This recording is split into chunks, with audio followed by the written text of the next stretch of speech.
Hi everyone, welcome back to my another video. Today I am going to show in this video how to reduce CPU temperature instantly on your Windows 10 or Windows 11.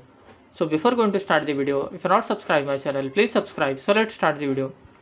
Guys, if you want to reduce CPU temperature instantly on your Windows 10 or 11, then I will show you simple method how to do this. First of all, you have to just click on this search menu, then type here control panel, or you can just directly type here edit power plan.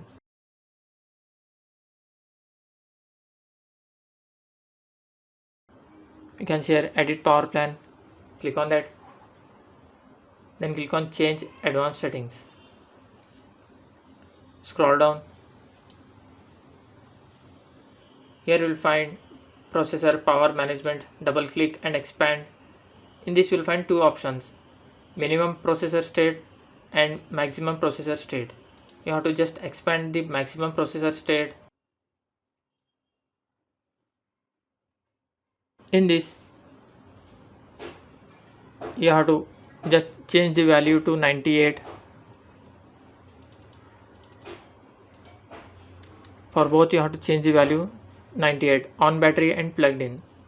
Then click on apply, then click OK. Then close this window and restart your PC.